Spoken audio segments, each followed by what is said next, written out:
you have the right, if you are a good actor and you find the right platform where you get noticed. Of the four names you mentioned, Ranveer Singh and Siddharth Malhotra are not from the movies. You know, there's so many actors. The biggest movie stars in this country are not from movie industry families. As in people who are charging a certain amount that perhaps it's not worth paying them that amount. And you have to structure a film accordingly.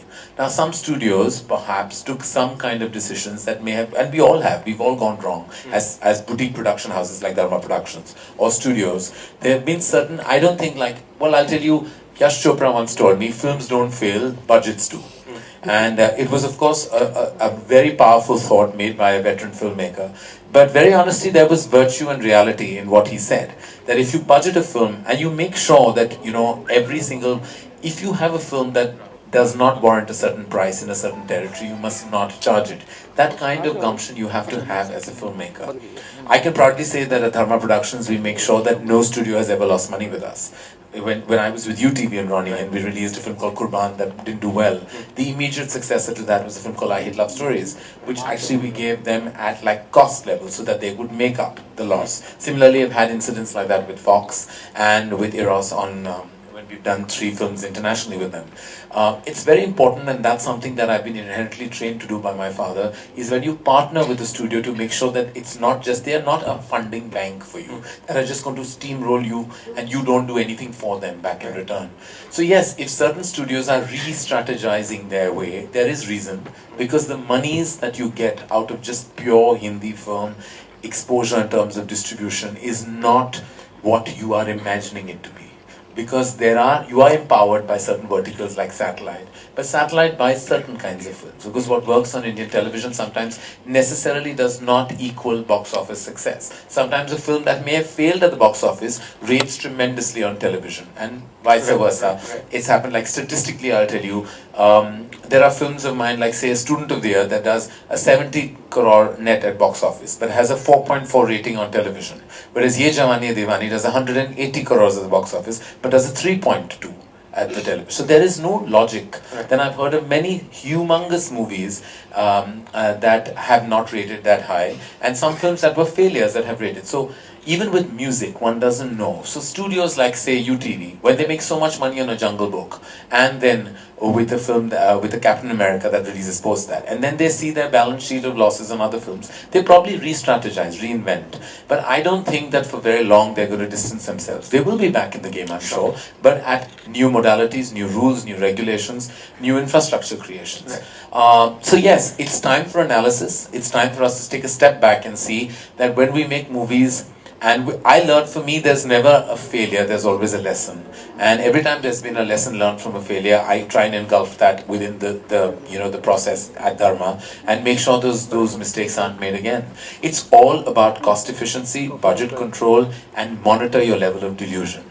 There's no way that I can start believing that every product of mine is a supreme product and is going to open to thunderous houses. Today when you get that opening, it is something that is rare. That early morning gush that was a given in the 80s. When you had big movie stars, those films opened, irrespective of its content. Today, you're targeting, you have something called a tracking meter. You know, your Ormax is a research company that tells you your opening day box office prediction. And then you're seeing things like appeal, interest, reach, buzz. All that has become much more like unlocks they endorse to the shows they do, to the entrepreneurship that they have. Be Shah Rukh Khan, who's also an entrepreneur, you know, he owns a cricket team. He's always been exceptionally business savvy. So, you know, exceptionally, they're all businessmen as well. So they leverage their positions as movie stars and have taken it to various levels, which is intelligent and very forward, progressive moving of them. It's not always, very few actors really have just made a certain amount of wealth as a result of the movies they've done. There are always other avenues of income. So when they're on the Forbes list, it's not just the wealth they have amassed within the movie structure. It's out of it as well. Because what happens is the stardom is much larger than the money in your bank.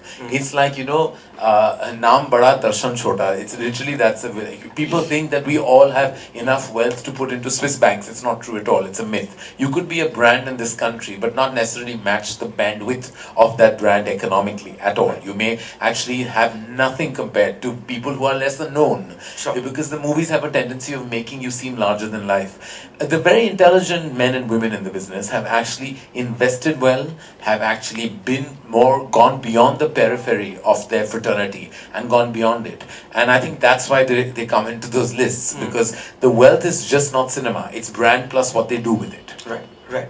But given that cinema will always be, at least mainstream cinema will always be star driven, do you think that at some level the film industry in itself gets beholden by 4 or 5 people, and when their movies come out, it's a hit, otherwise you just don't know? It's actually, if you ask me, the middle order cinema is what's going to suffer. It's what you know as indie cinema in the West. It's the tiny, powerful film, the Piku, the Pink, the Nirja, the Kapoor and Sons, the Urta Punjab, the cost to profit ratios, which are actually enormous. Those will be the gems of the year. And then there'll be the big event film, the Bajrangi Bhaijaan, the Sultan, the Rais, the Fan, the Dangal, the bigger movies. It's the middle order that you need to really monitor. Really you have to kind of make sure that those don't go over the top in terms of budget. Because then everybody has to come on board. Actors have to know if they love a script, you can't go crazy charging that kind of money. And then everything else then has to peter down along with it, because the cost of marketing a film at the minimum level is 6 crores. The maximum can go up to 20. But even if yours is a tiny endeavor, you have to spend an X amount of money. Or then you be very creative about you. Like when we were presenting and marketing Lunchbox, it was a challenge because we had little money, but we had to make whatever noise we could. So you become clever. Those are few and far between, and a lot of academia and a lot of thought has to go into marketing a tiny film. Not every film, firstly, is worthy of a larger audience within that context. Like when I saw Lunchbox at Cannes, I told the UTV guys, I said, this film will make money, but you have to be clever about it. So we came up with, say, a line like, how do you fall in love with someone you never met? You build intrigue. You have to kind of do that. So there is a structure, but not every film warrants that. After that, there were a series of films that came to our table about, let's do this. It's a tiny film, just like Lunchbox. No, there's one Lunchbox. It's not every film that will do the same. There were many other endeavors and Me Too's of that zone, but not all of them struck a chord with an audience. So as I said, going back to your question, it's the smaller film and the small film with high content and the larger film with big movie star, or then maybe big CG appeal, etc. That will make a big mark. The middle order has to be monitored, or else it will result in the closure of many films, many studios, and many careers. But I mean, you know this better than anybody else, of course, in this auditorium, is that at the end of the day, the audience really goes looking at who's the face on the That's poster, day right? one. The whole thing has changed, man, which I think I call it the Saturday phenomenon. Like the good films are the Saturday films, the ones that really get spoken about on Friday. And one thing about our country you have to know, word of mouth travels faster than anything else. Your film is good in the morning, by the afternoon you'll see the spike, by the night you'll see packed halls, the Saturday will be humongous. I've seen that in all films that have been appreciated. So it's no longer, yes, for the certain films, the day one is going to be driven by perhaps those 3 or 5 large movie stars. But let me tell you, your film is good, you see the spike through the day. Like it's what happened recently with the success of Pink. It started at a certain number, it ended at a much higher number, and the next day the growth was phenomenal, and Sunday was like, it was cemented that it was a big success. So as I said, it's now today become a Saturday. It's all become all about the Saturday. Your Saturday holds strongly, you're home. So it's no longer, don't go crazy with the film, marketing it if you don't feel it has the right chops to get that number on day one, because no matter what you do, you won't get the number. If your film is really strong, show it internally, do your research screenings, show it to 200 people, that is this appealing to all PGs of people, make sure you do that before you hit the cinema hall. And then of course, you get an indication it's a good film, it will definitely go on to do a large number. Unless of course we have restrictions of genre, there is deep dark content also that won't travel. But elevating films, all the films that have done well, actually that have been tiny, if you notice there's a certain sparkle and happiness to them eventually. The deeper, darker films do kind of have a restriction eventually. We are not a country that is very accepting to dark genre. Period. Those don't cross a certain number. No matter either it's a Raman Raghav or Urta Punjab, there will be a restriction eventually, because darkness, grey areas of relationships, or just generally gritty dark themes, don't meet with a favorable audience. Right, but I was talking more in terms of investment in human resource, as it were, or investment in movie stars, as it were. What happened? Names, but they remain the top guys even in 2016. Like, was there something that the film industry did not consciously invest in to create brands from then till now? It's actually, the thing is that these men have gone through their own ups and downs with their careers, they always have. But they've built an equity from a time that is very tough for the younger generation, because they built an equity in a time when footfalls were very high, where people knew them. So their generation went on to produce children who loved the same stars. And then the footfalls fell. So these younger generation movie actors do not have the pleasure or the privilege of those large numbers that these stars that were built in the 90s and the late 80s had. Shah Rukh Khan came up in 91, Amir Khan in 88, and as Salman, I think, in 89, Fir Maine Pyar Kiya. 88, 89, 91. They had a decade heads up of building an equity, which none of these actors today, those numbers have not been seen. The number of people, you are made a big star by the number of people worldwide that have seen your movies. The equity built through the films that Shah Rukh, Amir, Salman and Akshay have done through these 2 decades, that number, none of these no matter what the hit number are you saying that idea of the superstar, as it were, is a 90s thing? It's not possible to rebuild that. I'm not saying anything is impossible, because you can never say never, but it's going to be very tough for a Ranveer Singh or a Ranbir Kapoor to kind of build the equity. And I'm saying they have the talent, they're amazingly talented actors, but to build that audience base, that exceptionally loyal, faithful, fanatic fans of yours, you need to build those movies that have done those numbers over a period of time, just like Amitabh Bachchan, who had built his equity from the 70s and 80s, and it was only when these boys came up, who had the same audience numbers, they started dwindling in the multiplex era post 2001. Those numbers started reducing considerably with the advent of plexes, and when single screens were slightly diminished as a result of the plex audience, which means the pricing became more expensive, which means because of economic factors we lost a very large audience. So there's a whole section now that used to watch movies in the 70s and 80s and the 90s up to mid-level 90s. They don't watch movies at all anymore. They come out once for like Bhai's film is out, and they'll come out on Eid and Diwali in stormy numbers.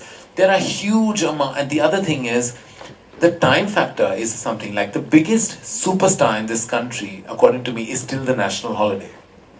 That is the biggest superstar. We have mega stars. Salman is a mega star. Shah Rukh, Amir, humongous stars.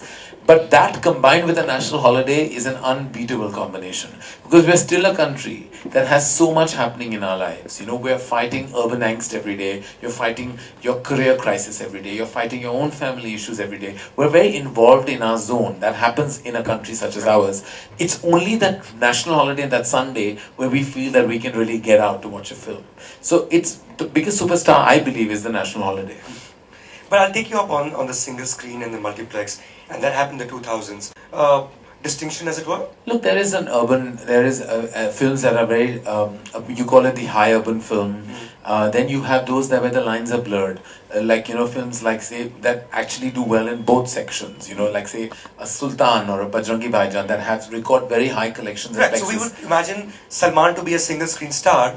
But his movies, the last 2 movies have done phenomenal business. And if you see it, you cannot do high numbers till you don't appeal to the multiplex audience. It's not possible. Because that has become the chunk of the pie. It's a 70-30 divide on a very big film. 30 single screen, 70 multiplex. So when that multiplex audience has really lapping up every Salman Khan film, ever since Wanted actually, he's become a rage in both sections. And as is Shah Rukh and as is Amir, carrying the equity forward from what they built in the 80s and 90s. That combination is ridiculously unbeatable. And these younger boys, I can tell, and right up to now, if you see even today, we're in 2016, 2017, 18, you still have the big festivals blocked by the big boys. So it's almost like there are obstacles for like these younger kids who are also not any young anymore. They're all in their 30s. Right. So it's going to be very difficult for them to build that equity in this country because they just don't have the support of those humongous numbers. It's like those guys who were young in the 80s produce children now in this generation, and they're still loving Salman Khan and Shah Rukh Khan as much as they did then. The kids automatically start loving them just by then they build their own love for, like, say, Varun Dhawan or Ranbir Kapoor or Ranveer Singh or Siddharth Malhotra. They build that equity, but that love has to come in humongous numbers. It's all, if you really academically analyze it, it's a number game. It's just the number of people that have loved are much more than they are loving today. But even then, so you as a producer, Karan, you invested in 3 people, you decided to put your name onto a film, and it was very clear to everyone exactly why you're doing it, because then you created 3 new stars to give face, big Rest faces. assured, I Yeah. did it more for myself. Sure. I did it because I felt I wanted to make my youngest film at 40. And I knew it was going to be a high school musical that would be like not loved by critics or anyone who knows anything about cinema would think that's pop culture frivolous fun at best, perhaps. I was very aware of it, but I needed to make my youngest film because I had done My Name is Khan and Kabhi Alvida, which were slightly heavier themes, and I felt I needed to be relevant to a younger generation. It was a calculated move at my end because I felt like kids who were 12 and 13 and 11 didn't know me as a filmmaker, and I felt that if I need to survive for the next 2 decades as a relevant filmmaker, I need them to know who I am. So Student of the Year was a franchise created to connect to the kids, which is what I did. And I didn't dumb myself down because I love that kind of zone. Like I love song and dance and happiness and great looking fun people feeling, and I just felt I needed to feel young to make this young film. I did it. I did not do it to launch their careers and do it for them selflessly. It was a selfish move. In turn, the 3 of them actually went on to have careers which I'm very proud of, and all of them deserve the places that they have got in cinema. But that was a very structured, strategized move because I felt I'd reached a time that if I made yet another star vehicle, I was going to get into the zone, and that I wasn't going to get out of. Taking a superstar and taking a big release date and you coming along with that is playing safe somewhere, and I think that you need to kind of, for your company, work and focus on different energies. Like to me at Dharma, the ethos is to make all kinds of movies. Of course I would love to do the superstar vehicle film, but if you recently see that I tried to put my infrastructure and resources on movies that are slightly unusual. Sometimes you'll hit the spot, sometimes you won't at all. It's really a hit and miss zone, but I've tried to do it with the younger actors constantly. It's been our endeavor always. Like when we made Wake Up Sid with Ranbir, our next move with him was to mount him on a Ye Jawani Hai Diwani and give him that epic love scale, to kind of make sure that we kind of grow within the realm of the younger generation. I'm a big supporter of wanting these kids to kind of really grow. Right. But you are at some level the old world producer as well, in the sense that you're a creative producer. You'll put in thought behind things you do. You're also a creative person in terms of whether you're directing the film or not. Right. I mean, you take ownership of the product, as it were. But when we compare someone like you, someone like Aditya Chopra, to say a Disney or a Viacom, which are headed by people from marketing backgrounds, people from perhaps not even Really like running running a home or a kitchen in a home, as opposed to a 5-star hotel. Really, you'll put in that much more. Everything, you will look at every ingredient that goes into every piece of food that you make. Whereas in a 5-star hotel, you're going to kind of try to make things in bulk and not perhaps be attached to every spice that goes into every dish. So we're pretty much, Adi and me come from that school where none of us actually ever on set when we make a film, we greenlight a script and we stay away. And then we enter the stage when the film, and sometimes I watched a couple of films and at the final stage I'm like, oh my god, this is going to be an epic disaster, there's nothing you can do. We can just say, okay, God bless us and move on. Or there are films that you can fight and do something with it and reshoot, probably re-add, and it's more nurturing, it's much more internal, and that's what we try and do at our end. I think we're more boutique. Of course, Yash Raj is the largest studio and it has an infrastructure and an entire distribution vertical along with it. But I think both the ethos of both Adi and mine are the same. We're more hands-on and look at everything. And of course, we leave it be. Like I believe the director should actually be left on his or her own devices eventually. And there are many a time both of us we exchange notes. We're best friends. We speak to each other, and I always ring him up before a release of mine that I think is going to fail. Never a one that's going to succeed. So do you show it to her? No, we don't show each other either, but we talk to each other. I'm like, yeah, this Friday is going to be awful, it's going to flop. So he was like, why do you say that? I'm like, it's a really bad film, now what to do? So he's like, now what do you do? And then he told me, he's like, don't watch this film, or don't tell me what you thought of it. Like, we have an honest discussion, because that's the one thing that I learned from him, and he learned from his dad, is that none of us are deluded. We know when a film is wrong. But we still made it right. We have to put it out, and we have I've actually sat with the director once. Only the director and I know this. We sat, he showed me the final cut of his film, and I said, okay, chalo, listen, this is an epic disaster. You must know this. You're a bright boy. You went wrong. We've all gone wrong. Now we will go out and act. We will go out and tell the marketing team it's great. We'll tell the actors it's amazing. And we'll sell it like it's the best film in the world. But you must know it's not good. And it's going to flop. So he was like, and he with a white face looked at me and said, how can you say that? I'm like, because I can't lie to you. Because then the next time when I like your film, you won't believe me. So that's why it's important. You must know, ये flop होने वाली है. लेकिन अभी हमें बहुत बुरी flop हुई. लेकिन उसका वो कभी देखो flop picture को पहचानना बहुत आसान हो जाता है. It's the hit ones that are tough to tell, because you never know. The ones I'm always nervous about, I'm always very calm on the morning of a flop film, because I know. It's the hit ones that I pop pills for, because you have an expectation within. The flop ones, you just know. I've been watching films in a cinema hall in packed single screen since I was 4 years old. I'm a full filmy bacha like them. You cannot be more filmy than me. I've clapped, I've cried. I'm that popcorn eating wala audience that that cries in cinema halls and claps in a moment. Like, I become like that. So when I watch a flop film, I know it, dude. I just know it. It's not a run. No, I don't care what you think of it. I know it already. Whatever. And of course, I read it's the ones you get attached to that you really feel can do that extra mile. Those are the ones you know. See, that kind of sense only some of us producers who've been in the thick of Hindi films have.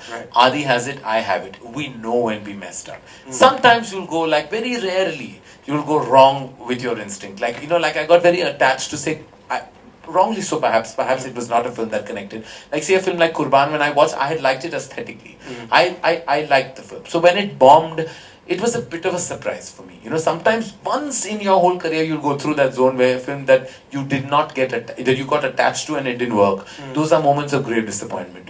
Now what happens in the studio system is that people who are more or less come in are not Hindi cinema or Indian cinema lovers like we have. I've grown up watching every kind of feature film you can think of. I've gone to those trial shows as a child, and I was one of those kids that when the censor certificate said 23 reels, I used to get excited. That number, and it was 15, it was like, hi, kitni choti picture kyun hai? It was like not like today where we are like, 3 hours, who's going to watch 3 hours? It's not like that. It used to be exciting when it was a long film, and when there was a censor cut, there used to be a triangle, and used to be like, oh, I wonder what got cut. We were those, and if there was an adult with that big circle around it, you definitely wanted to see that film. So I grew up in that era, so there's no way that we don't have an understanding. So go back to the basic point of our chat, is that some of us are just in a beautiful way, old school, old world film trained, and with modern sensibilities. We are actually in a really great place to run movie studios.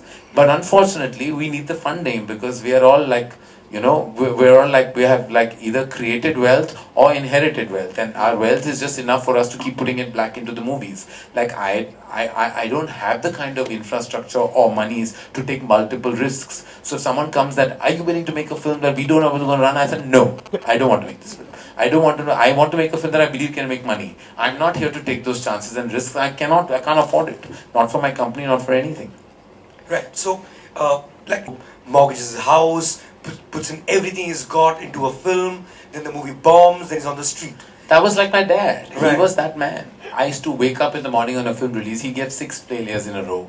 And it was like always I saw him in his white kurta and his lungi with his head on his hand, and Monday ko drop ho gayi picture. And I'm like, what to do? And the CPCI ka distributor ka phone aata tha, and we knew it was like, like tension ka mamla, because we knew the film was not going to run for whatever reason. My mother and I were always more in tune.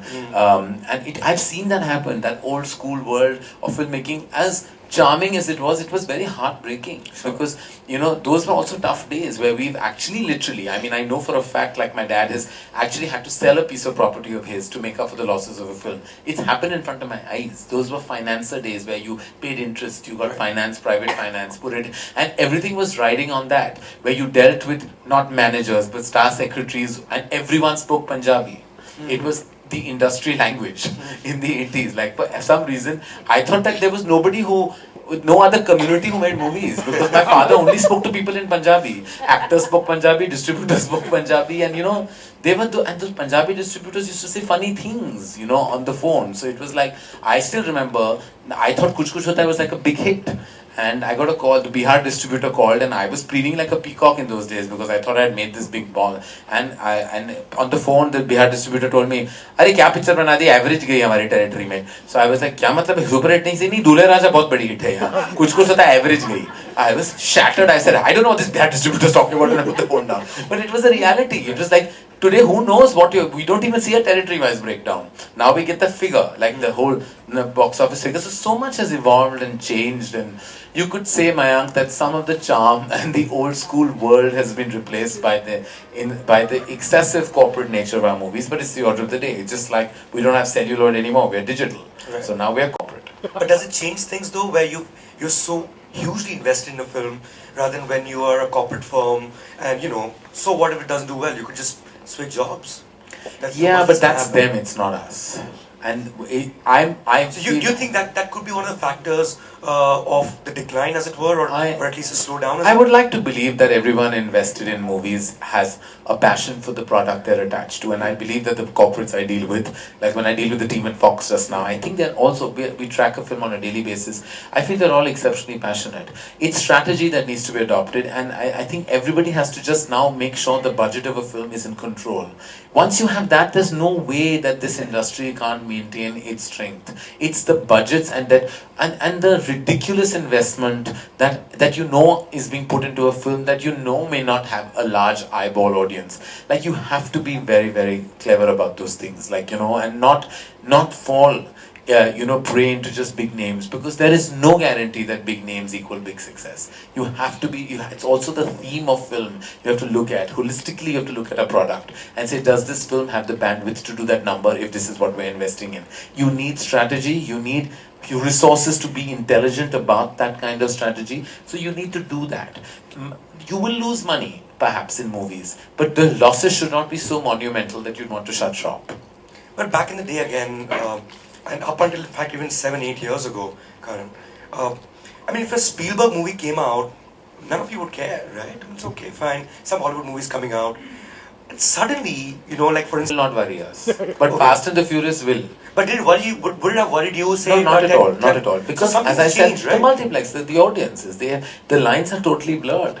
The thing is that that we have stopped. A lot of our content has become Me Too of what they do. If we updated our storytelling and made very strong thematic films that were actually not borrowed or Me Too versions, but created our own content, we can make our own Lord of the Rings. We need to make it our way, keeping our enormous culture in mind. We can make our own love stories with its own organic issues and problems. The thing is, what happens when we start emulating, then that's when you start losing an audience to better products of the same genre. You have to maintain, and I'm saying it progressively. You can, when you make a Piku, it's an amazing indie film. It's outstanding. It retains its inherent value system or the culture of our country and does a spin. I mean, come on. We all know that, constipation is a big problem in our country because of the food we eat. But look at the spin-off on that film. Like, it's just amazing when you see a film or when you see a film like Mirza, which is a true biopic of a person of our land who was fought a brave story. These are examples. None of these are Me Too's of anything you've seen anywhere else. Nirja was no Aaron Brockovich, it maintained its identity, and for certainly Piku was not like Little Miss Sunshine or anything else. It maintained its own individuality. That's what we need to do, is retain our individuality, not sell our content or emulate our content with anything else, and we will always create our own work. It's the problems happen in movies is recently if our action films are all seeming like they're like poorer versions of things that are seen. So obviously an audience will run to see Fast and the Furious because they don't want to see something that is a substandard version of the very same thing in our land. So it's that has to be maintained. You have to maintain your individuality. And the only time countries in the world have actually fumbled and failed prey to Hollywood is when they lost their own essence. In world cinema as well, be it French, Polish, German, everyone. I mean, they lost their essence. They started doing things the Hollywood way. Hollywood came and took over. See, Hollywood has the bandwidth. It has the infrastructure. It has 100 years of history. They are very capable of taking over you till you maintain your own strength. We have such a large commercial base and such a large domestic faithful audience that we should in no means lose our individuality. But if you were to, for instance, make a film that would be a Hollywood blockbuster prototype, as it were, you obviously can't because the numbers or the kind of scale that Hollywood can afford, nobody in Andheri can, or India can. Now it's the same. So clearly, That's what happened? that's what we have to like. They will invest if they realize our cinema. If you notice the biggest hits of Hindi cinema that have all the supposed 300 crore club, are PK, Sultan, Bajrangi Bhaijaan. None of these films. They're all emotional stories. None of them are high on CG. None of them have got flying people. None of them are firefighting and the world is coming to an end and there's one team of Avengers who are avenging. All these three are emotional dramas that are rooted in the culture of our land in terms of emotion, and they have all done 300 crores plus. Because these are now more power to that content, and more of such movies have to be made on larger scales because they are not Me Too's. That's what works. So that's what we need to start doing, is basically go back to the core content. Writing needs to be empowered. So much needs to be done. We don't need to we don't need to do what they do. They're doing it phenomenally well, but they can't do what we do. Nobody can do drama and emotion the way we do it. I've seen the reaction of our films even in the Western world when I've been to Cannes or to Berlin. Or, like I remember 2001, I mean this is of course strange now. I remember we were showing at the Cannes market, we showed Kabhi Khushi Kabhi Gham. And they've never stopped a film midway because they don't know the concept of an interval. But we stopped and everybody started clapping at interval and walked out sad. And they said that, oh my God, what a dark film. How Bollywood film has just ended so sad. And this is so tragic that he's been banished from the house and the film has ended and so dark. So I was like, no, there's a whole 1.5 months left. The second brother has to go back now and there are going to be 4 more songs. And the German lady looked at me aghast and she said, what will I do about dinner? I said, when you watch a Bollywood film, you don't eat dinner. So I was like this. And so I was just like, It's a huge hit in Germany, by the way. It is. Huge. And at the end of that film, I'm not lying to you, I felt I was at a funeral and someone deep that they all loved was dead. I think they were so exhausted because they had not cried so much in their entire life. As much as they cried in those 3 hours and 32 minutes. And they were just transfixed by the emotion. Because everything in their cinema is so subtle. But we come and yank your souls out. We beg you to cry. As filmmakers, we make you we make you reach such a point that you're weeping and we are still at it. Because that's the way we are as filmmakers. We don't let you go so fast. It's the way it is with cinema, in India. And what we do, they can't do. They don't know how to do it. The way we make people cry, no one can. It's just the way. So if you retain your soul, you maintain your entire, and we will always maintain. We have an interval. When Sitfield, and God bless his soul, came and gave a master class on screenplay, I wanted to meet him and ask him one question. I'm like, sir, how do you write this how do you write 3 acts with an interval? Do you know it's the biggest problem? We keep on going on, our writing, but ladies and gentlemen, we have an interval. We peak twice in movies. We have to, because you go like that, interval. Then you have to come back and start your story. Who does that anywhere else in the world? We are never given credit that when you write a great film in Hindi or Indian cinema, you must understand it is a piece of genius if you get it right. Because no writer in the world has to deal with what we have to deal with. We have to deal with an interview. People stop the movie, go out, talk on the phone to each other, eat, and come back, and then you have to absorb their attention all over again. How is it possible? All of you, as a bunch of critics, have to account for the fact that when you have an interval, we are the only land that talks about film in two halves. We have first half achhi thi, second half nahi thi, second half achhi thi, first half nahi thi. In the world they don't get this. I want to tell you, go out in the world, they're like, what do you mean the first half is not good and the second half is good? Is the film good or not? I'm like, no, but हमारे यहाँ होता है. Interval के बाद क्या चली picture? और interval के बाद flop हो गई, एकदम गिर गई picture. अरे, but you've liked 1.5 hours, but you've not liked the last 1 hour, so you hated the movie. But what about the first 1.5 hours that you liked? But that's the problem, is the interval. So no screenplay lesson in the world. No, when people go abroad to learn, I tell them, go for fun, go to LA and New York, have your fun and come back. Don't waste your time, because when you come back here, यहाँ जीना यहाँ मरना यहाँ. इसके सिवा जाना कहाँ? Because you will only, I can tell you what the power of an interval is. Like my father used to tell me when I was young, interval के बाद बफर सीन रखो. I said बफर सीन का क्या मतलब होता है? वो जब popcorn खाते हैं ना, तो पहला सीन ऐसा होना, फ्लैट होना चाहिए, कोई ज्यादा इन्फॉर्मेशन नहीं देना चाहिए इंटरवल के बाद. How to write these things? Yeah? How do you account for a buffer scene? What is a buffer scene? How do I explain to you as a mainstream critic that I wrote a buffer scene because you were eating popcorn? It's not my fault, So these were the old school kind of theories, and I think that we are a unique country. Because we stop our narrative and start it again. And now we do it to Hollywood films as well. I feel sorry for those Hollywood filmmakers if they ever saw their films at a PVR or at a fun, because they'll stop the movie wherever they want. And then start it whenever they have to. It's wonderful. Only we do that in our land. So at some level, do we see a return? There's no return of that producer. They are probably not existent right now and probably don't have the bandwidth. I don't mean those same people coming back, but the model. No, they are not coming, they're dead. They can't come back. They're all dead. We have to, at our ground level, make sure that we kind of, and I'm not saying we have to be progressive, as I said, in content. It's all we need to do, Mayank. It's simple mathematics. Your budget has to keep in mind the genre of film and the extent at which it can do. It's a simple stroke of paper you write down. Your recoveries of music, overseas potential, India potential, which you must take an average recovery number, a satellite number, and now a digital number. Then spend accordingly, pay accordingly, put riders on payment. If you want a big star who loves your screenplay, should come along, just like the way it is in the West. You have to have, it has to be an inclusive exercise now. You have to sit down with a great script, go to good actors, and pretend they are not movie stars. Because today, every time you set up a project, it's going to fall flat on its face. If I overpay anyone who's not giving me the eyeballs, how am I going to make sure that the studio makes money? If I'm borrowing studio money, I bloody well make sure that the studio makes money. It's my job to do that. Otherwise, I will be wiped off and vanish. So when I have Fox money with me today, I have a wonderful deal with them. Every single day, I make sure that that I work towards them making money. It's only then that I will feel empowered.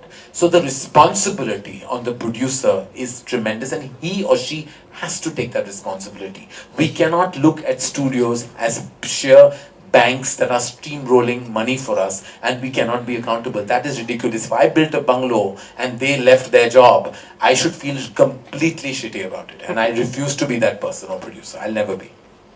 Well, the old world producer, as you said, what is it that you do that you are everybody's buddy?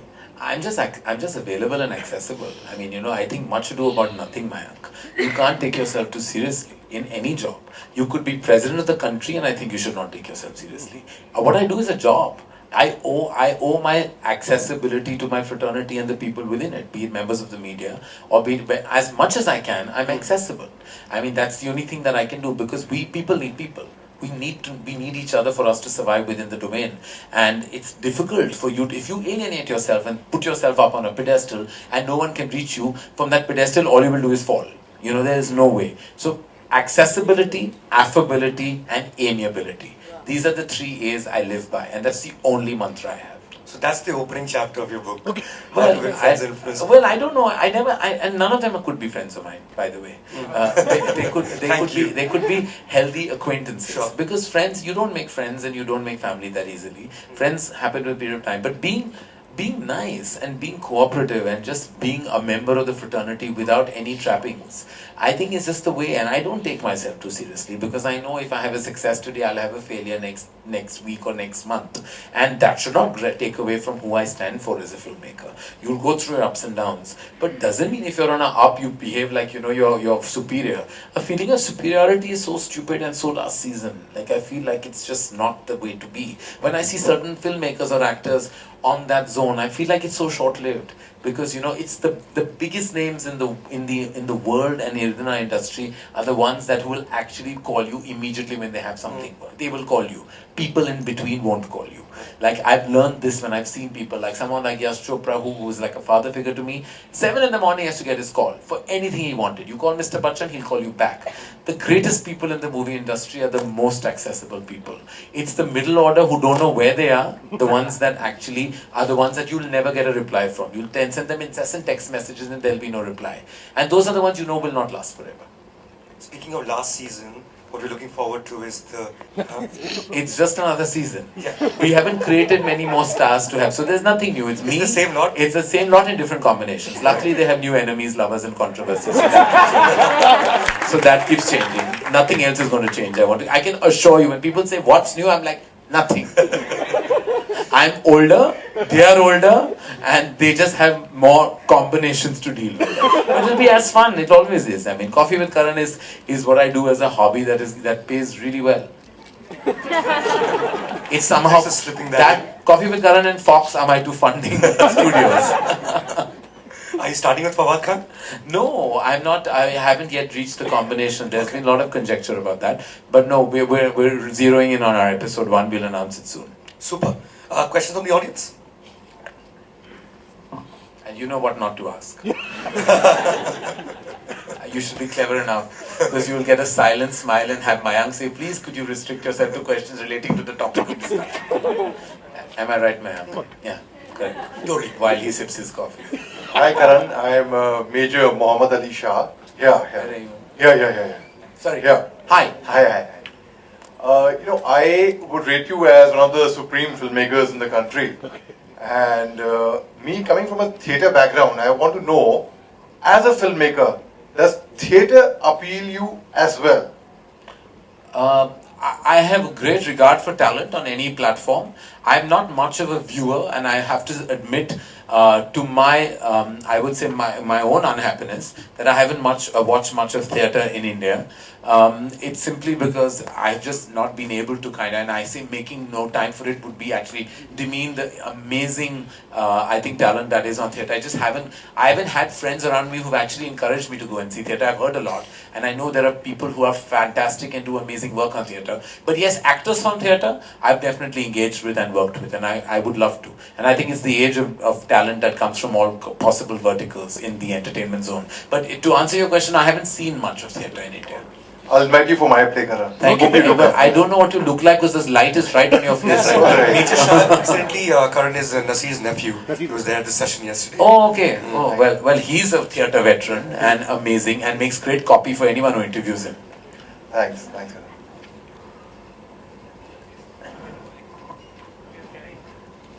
You can just... I can hear you. Yeah.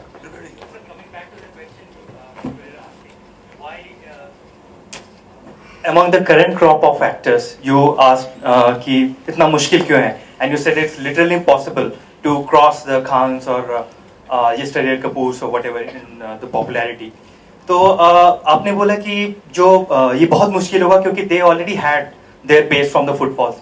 Now, do you also think one reason can you attribute this to this fact that the gap between the celebrity and the common man is also getting bridged? जब हम लोग बड़े थे, like when I was watching your movie कुछ कुछ होता है in a very small town in Bihar, so I used to like it. मुझे बहुत अच्छा लगा था, मैं छोटा था तो. लेकिन अभी मैं अपनी भांजी को फिल्म दिखा रहा था, उसे पसंद नहीं है. तो अब लोगों को ये समझ में आ रहा है कि ये प्यार मोहब्बत ये सब फिल्मी चीजें हैं और रियल लाइफ में ऐसा होता नहीं है. हमारे टाइम में ऐसा लगता था, हाँ ऐसा ही होता है, लड़की को 2 बार ये किया तो हाँ, जबकि अभी ऐसा होता नहीं, होना नहीं चाहिए. बड़ी कठोर दिल है तुम्हारी.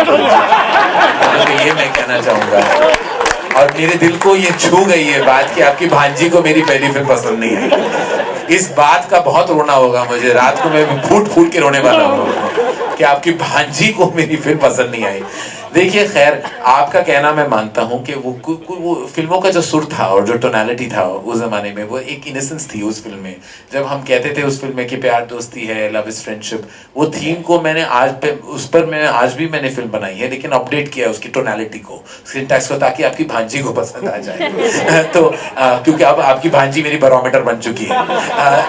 लेकिन कि वो एक ऑर्गेनिक इनोसेंस था उस फिल्म में, जो जब मैं भी 24 साल का था जब मैं वो फिल्म मैंने लिखी है, और मैं इंस्पायर था राज कपूर से या यश चोपड़ा से, और वो फिल्म है वो, खैर दैट इज वन टॉपिक। तो वो एक इनोसेंस थी उस जमाने में, जो आज मैं वही फिल्म नहीं लिख सकता जब मैं खुद कुछ कुछ होता है देखता हूँ। I was joking earlier, but when I see Kuch कुछ होता है टुडे और कभी खुशी कभी गम, आई माई सेल्फ वंडर कि मैंने ये क्यों लिखा, कैसे लिखा, कहाँ से ख्याल मेरे जहन में आए। क्योंकि एक्चुअली कुछ कुछ होता है बहुत ही अनयूजुअली सिली थीम है, क्योंकि पता नहीं उस 8 चिट्ठियों में वो माँ ने क्या लिखा था। 4 साल का बच्चा क्या पढ़ता है वो इतनी कन्विक्शन के साथ कि 8 चिट्ठियां माँ ने छोड़ी है, पर क्या लिखा होगा पहली चिट्ठी में, दूसरी चिट्ठी में, कि वो बच्चा सुन सके या पढ़ सके। वो लॉजिक, वो कहता है मैं जिंदगी में प्यार एक ही बार होता है, शादी एक ही बार होती है, खुद उसने 2 बार प्यार किया है, शादी 2 बार की है, सारा गलत था। लेकिन इतना कन्विक्शन, इतनी कन्विक्शन के साथ लिखी थी कि it made all sense. Today हम लॉजिक के बारे में सोचेंगे। आज तक मुझे किसी ने पूछे कहा शाहरुख खान का प्रोफेशन क्या था, कुछ कुछ होता है, I have no idea. somebody asked me कि क्या है, I said I don't know, business था। क्या बिजनेस? इतना बिजनेस था कि उसने इतना वक्त मिल गया कि वो समर कैंप में 1 महीना जाके बैठ गया कि कौन सा वो एम्पायर रन कर रहा था। It was quite silly. Like Shabana ji called me, कुछ कुछ होता है कि स्क्रीनिंग उन्होंने कहीं देखी थी बर्मिंघम में, आपकी भांजी की तरह she also had problems. So she called me and she said कि भाई ये क्या हुआ, खूबसूरत नहीं थी तो प्यार नहीं हुआ, खूबसूरत हो गई, साड़ी पहनने लगी, बाल बड़े हो गए और इश्क हो गया उसे, क्या कहना चाहोगे? I said sorry. I said I don't know, you are right. I don't know, but I have no justification. I'm just sorry because that's what it is. और अगर आप कभी खुशी कभी गम देखोगे तो the format of कभी खुशी कभी गम is the exact same format of कुछ कुछ होता है, जहां से शुरू होता है फ्लैशबैक में, इंटरवल पॉइंट कहां बैठ जाता है, और फिर Hrithik Roshan is the Sana, baby Sana of Kuch कुछ होता है, वो जाके अपना family, it's the same screenplay, which I actually realized much later. That time I thought I was making epic Ramayana of family films, but actually it's the same story of कुछ कुछ होता है, it's the same thing. But as I'm trying to say, the innocence is dead today. वहाँ एक innocence था और वो film stars की एक अपनी अपील थी।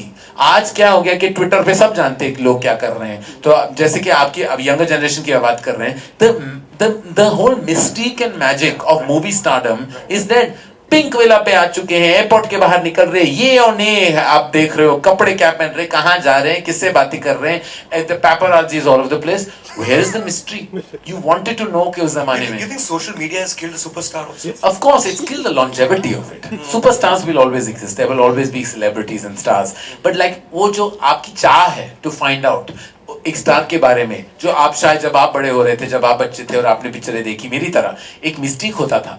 मैं खुद फिल्म इंडस्ट्री का हिस्सा था, लेकिन जब अमिताभ बच्चन से मेरी मुलाकात होती थी तो मेरे my knees used to start shaking, you know, because I used to feel कि my God, you know, Amitabh Bachchan आया है मेरे सामने में और मैं उनके पैर छूता हूँ with respect, I still do it, but there was a mystery. आजकल के बच्चे उनको लगता है कि आंगन में ये स्टार्स खेल रहे हैं, क्योंकि वाकई वो हर जगह घूमो, टेलीविजन पे हो, सोशल मीडिया पे हो, ट्विटर पे हो, फेसबुक पे हो, हर जगह आते थे, popping up, you know, all over the place. They become pop-ups now. They've stopped being stars. Thank you. Next question. Yeah. Hi, Karan. Hi. So my question is with regards to the upcoming short films and web series, and as a product, how you see them? Like whole. I think we still have to get our digital act together. I think there's a lot of talk about like this. Everything suddenly that is not being made into a film, people think that should be made into a series. Correct. That doesn't mean anything. You should actually structure. It has to be a structured format and a platform that you actually empower. So right now we are still, I think, very nascent. We're dabbling all over the place. Everyone's talking. Everyone's web series bana rahe, go digital, go short. It doesn't mean anything right now. It'll find its feet, but in a while. You know, it's right now, I think it's too nascent a stage, and I think that it needs a lot of larger forces to make stronger content for it to really be an empowered platform. So are you venturing into it, like you said, that you I'm- would like to take risk and not play safe? Well, I would like to. It's definitely on the avenue at Dharma Productions, but not right now. We are still like trying to make sure that we make our movies right. All the best. Thank you. Hi Karan, Hi.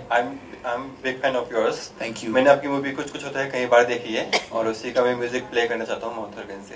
हैं? कहना है क्या करना चाहते कपिल हैं? शर्मा माउंथरगंज से क्या आप गाना चाहते हैं? नहीं गाना नहीं चाहता हूँ माउंथरगंज से play ओह करना. अच्छा अच्छा हाँ सुनाइए. आप रिकॉर्ड कीजिए अपनी भांजी को सुनाइए.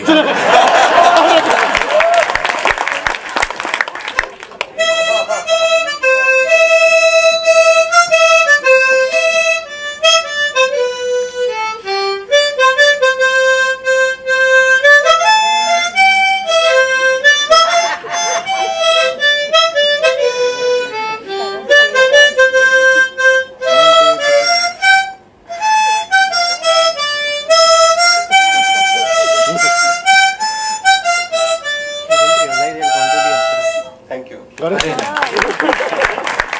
Thank you. Karan, do you see? I never want to see a Hindi film without a song.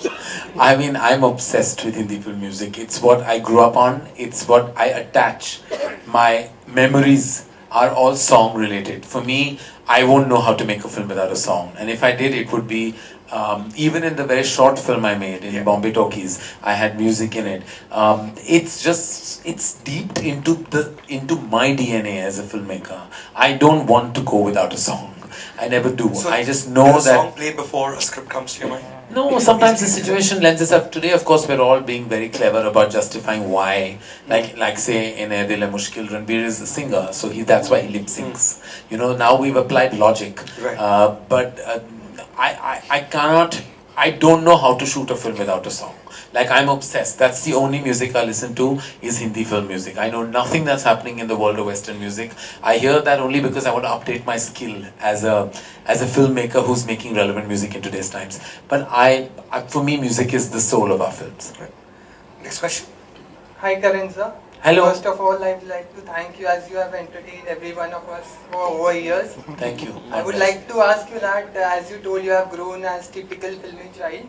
Did it ever came to your mind that you should be an actor rather than a director? Yeah. It came to my father's mind first because you know all papas na they and mammas of our country, they all think that their children are great looking. So he used to look at me and say that "Arey puppy fat hai, chala jayega, tu hero ban ja." I was the only one who was more intelligent than that, and I knew that there was no part of me that should have been in front of the camera. Of course, as a movie star in a country, not at all. So yeah, there were those aspirations that were kind of trained. My father was a lovely man and loved me immensely, and according to him I was the best looking person on planet Earth. But then he was my dad and he had no objectivity at all. Fortunately my Did he mother... launch you? He wanted to till I was afraid that he would really, and I was like, and my mother was always shifty when he would say it because she didn't want to break my heart and say, "No, Karan, you can't be in front of the camera." And he used to say, I was about 200 kilos fat, and he said, "Puppy fat hai." I mean, what does he mean? This is the death of most children when their parents think their obesity is puppy fat. I mean, I was not. There was no puppy fat. I was the entire like the whole I was like huge. But he was like, "You're so good looking. You should be a hero." And there was no part of him I believed because I knew what the mirror told me, and I knew that there was no truth to it. But when I see many other people who come into movies, clearly they listen to their parents, and I didn't.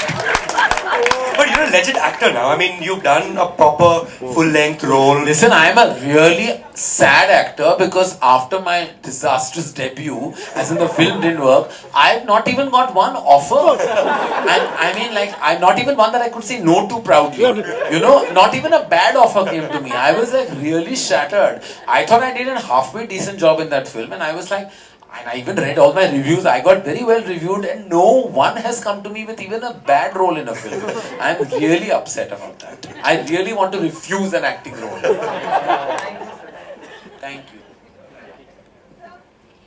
Good evening, sir. Good evening. Hello, sir. Here. Hanji. Sir, I want to ask, like Coffee with Karan is running over the years, like Mayank said. So from आज से 7 साल पहले you hosted a show Neutrogenia lift करा दे for a social cause. So आगे भी आप इस तरह के कुछ shows करना चाहेंगे? काम लेके आए हाँ नहीं, मैं क्यों नहीं करना चाहूंगा सोशल कॉज का शो. अगर ऑफर आ गया तो कर लूंगा. If they pay me I do it. No, no, no, I'm just joking. Of course, नहीं, मैंने वो लिफ्ट करा दे मैंने किया था. It was a Yashraj show and it had a terrific message and I haven't been offered anything after that in that zone. Last two questions, huh? Yes, thank you. Sir, I want to ask, do you find competition from regional cinema? And if yes, why don't you make regional cinema? I feel I should make cinema that I understand. Like, I feel like I should never dwell in a language that I don't understand the syntax of. While I am amazed with the rise and more power to, like, say, Marathi cinema, which is phenomenal. Like, I was blown away by the sheer brilliance of Sairat when I saw it just now, and I was like so proud sitting and watching like a film which was so compelling goes on to do this kind of business. I'm like, more power, and I hope that all the cinema. I'm a big fan of cinema, my dear. So be it from any language, I will watch it and enjoy it and relish it. But to make it is an art form of its own, and I would never want to be just a business model just because, like, if the cinema has a large audience, I won't do it because I personally don't understand the beat of that language. Like, I need to know the beat of it. Like, that's why I'm uncomfortable making even an English language film, because that's not the syntax, though I speak it and it's my thinking language, but I still don't understand how to do it. Like, I won't be able to. Like, that's why I will always only direct Hindi language films. I have no interest in making English language movies. I love the Hindi cinema that I grew up on, and that's all I ever want to do. As a producer, Karan, do you see, say, the rise of film like Bahubali? You know, it just came and it shattered all records. Yeah. And then you see a film like Sairat, which almost touched 100 crore. Yeah. You see that as a new place, new avenue in terms of competition? No, well, you already have Hollywood? Well, it's definitely a rising industry, and of course, to immediately view it as competition would be again nascent. Sure. But it's fine. Like, Bahubali today is a threat to any huge Hindi film. Nobody will come with it. Bahubali is a huge film. It's emerged as one of the largest movie experiences of Indian cinema, and more power to Rajamouli sir. I mean, who's actually gone, like, literally given a large section of his life to that film, and that's why it deserves all that applause. And I mean, I don't know a single person who doesn't want to watch its conclusion. I mean, it's like, it's beyond exciting, that film. I mean, I know when I watched the first part, and though we were presenting it, I was sitting there like an avid cinegoer fan. Like, when I hugged Rajamouli, I felt like, forget any big filmmaker in the world, Rajamouli is my man. Because he made it and he showed us the path, and that's amazing. It's 20,000 crore, by the way, from that film. Is that true? Sorry? Not even the limit. I mean, for that film can do anything. Because it can just, who knew what the first was going to do? You know, so you never know where it can go, where it can land. One last question. Okay. Okay. My name is Shadab. I really liked the movie Kuch Kuch Hota. I don't know why you said you did not like this movie, right? No, I liked it very much. I was saying talking the about performance. I just don't get me wrong. His auntie didn't like it. My question is related with the topic because now all the studios are getting shut down. But you, Aditya Chopra and Sajid Nadia, those people have family background in the film industry.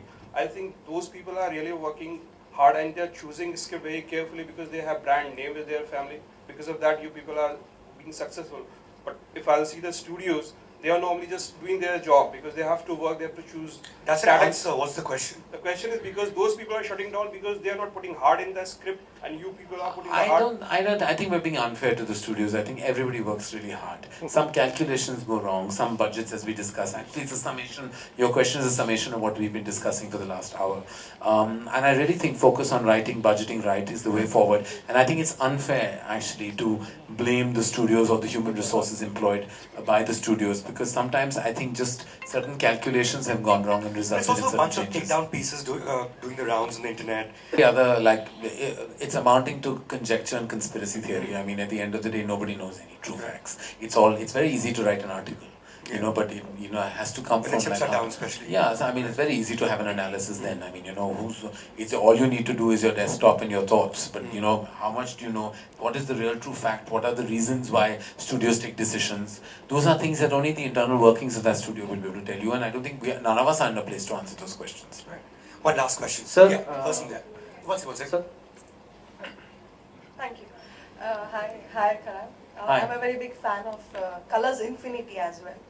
So I watched that a lot, Shark Tank and etc. Right. Yeah. So I want to ask you a question. As a filmmaker, you told us that Shah Rukh, Salman, etc. They have bigger popularity, and Dhawan or Siddharth and Ranveer, they're not getting it much because of the generation and the rest of it. So I am a lawyer, but I want to get into acting. So I want to ask you a very selfish question because all this discussion has really worried me. That if I want to get into the film industry, I'm not even the Dhawan or the Kapoor or the Ranveer Singh.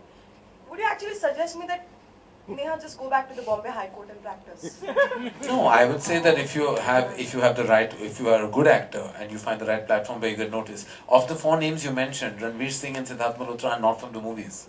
You know, there's so many actors. The biggest movie stars in this country are not from movie industry families. Be it Mr. Amitabh Bachchan or Shah Rukh Khan. I'm down to so many actors, be it from Priyanka Chopra to so many amazing Almost all talents. actresses, yeah. They're not from the movie industry. They've made their mark. They've had, of course, there's always a combination of sincerity, talent, and destiny, which no one can be accountable for. But I would say that definitely at the end of the day, if you have the talent and you have the right adequate platform where you get noticed. And when I talked about Varun and Siddharth and Ranveer, I said they're all immensely talented, amazing movie stars. It's just that we were comparing them to the equity built by the stars who had like a heads up from the 80s and 90s. I would say being in the movies is a gorgeous place even today. It's the best place in the world. Where else can you sing, dance, laugh and cry and still be at work? So, I mean, follow your dreams, but give your dreams an expiry date. That's what I wanted to know. Yeah. Thank you. So I think we're winding up.